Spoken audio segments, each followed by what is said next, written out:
Iya baik, tapi kalau informasi berikutnya apakah ini justru akan membuat kita deg-degan? Karena para pekerja di Indonesia tahun ini nampaknya masih akan dibayangi dengan mandeknya atau tersendatnya pembayaran tunjangan hari raya atau THR oleh beberapa perusahaan. Lantaran sebagian industri masih belum menunjukkan adanya geliat bisnis perusahaan di masa pandemi. Wakil Ketua Umum Kadin Beni Sutrisno mengungkap ada beberapa perusahaan dengan arus kas perusahaan yang belum pulih di masa pandemi. Perusahaan seperti ini diminta segera berkomunikasi dan membuat kesepakatan dengan pekerjanya soal pembayaran THR. Sementara itu, Wakil Ketua Umum Apindo Sinta Wijaya Kamdani juga mengatakan bahwa masih ada perusahaan yang tidak sanggup membayar THR secara penuh lantaran pemulihan dunia bisnis masih berlangsung dan belum tentu berjalan dengan lancar.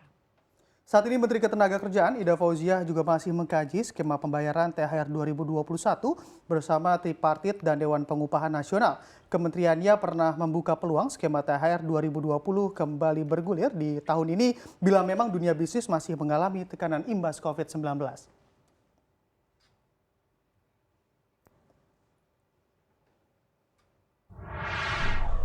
Ya, ini deg-degannya mengalahkan berita yang pertama tadi dan juga terkait dari IHSG lebih dari 2% terkoreksinya karena ini bersangkutan dengan THR begitu ya. Memang kalau kita bahas soal THR ini serba dilema ya karena ini masih masa pandemi begitu ya sama seperti tahun lalu dan kalau kita lihat juga bahkan ini banyak sekali begitu ya, dari lebaran tahun lalu juga masih menyisakan persoalan terkait dengan THR. Ada yang dicicil, ada yang juga sampai saat ini juga masih belum dibayar ya di mana memang Konfederasi Serikat Pekerja mencatat bahwa ribuan perusahaan ini masih menunggak pembayaran tunggangan hari raya untuk tahun 2020 hingga saat ini. Tapi memang harus diakui ya kalau kondisinya memang saat ini ekonomi tertekan dan pembatasan mobilitas ketat juga masih dilangsungkan pemerintah. Alhasil dunia bisnis memang sedang ambruk. Kementerian Tenaga Kerja melaporkan jutaan masyarakat di tanah air terdepak dari pekerjaannya imbas 17,8% perusahaan melakukan pemutusan hubungan kerja atau PHK selama pandemi COVID-19. Nah, ini tentunya kondisi yang sangat dilematis sekali ya bagi pengusaha dan juga para pekerja begitu di masa pandemi COVID-19 ini. Dan juga memang selain itu 25,6% perusahaan merumahkan pekerjanya dan 10% perusahaan melakukan keduanya. Kita nantikan juga saja bagaimana skema pengupahan dan insentif yang bisa menguntungkan tentunya bagi semua pihak yang akan dirilis oleh pemerintah. Bagaimanapun memang konsumsi juga perlu begitu terus bergulir agar pemulihan ekonomi juga mampu tercapai. Artinya meskipun nggak bisa kemana-mana karena dilarang mudik, tetap jangan lupa beli baju baru ya. Iya, biar ekonomi tetap berputar ya. Betul sekali.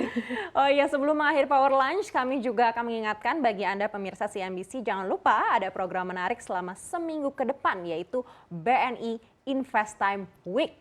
Mulai tanggal 5 hingga 11 April 2021 di Squawk Box, Profit, Power Lunch, Closing Bell, Invest Time, bahkan podcast Cuap-Cuap Cuan. Anda dapat menyaksikan via live streaming di cnbcindonesia.com, Transvision Channel 805 dan juga lewat UCTV di IndiHome. Selain itu, Anda juga berkesempatan mendapatkan hadiah yang menarik dengan cara scan QR Code yang bakal tersedia selama BNI Invest Time Week. Ingat ya, 5 hingga 11 April 2021.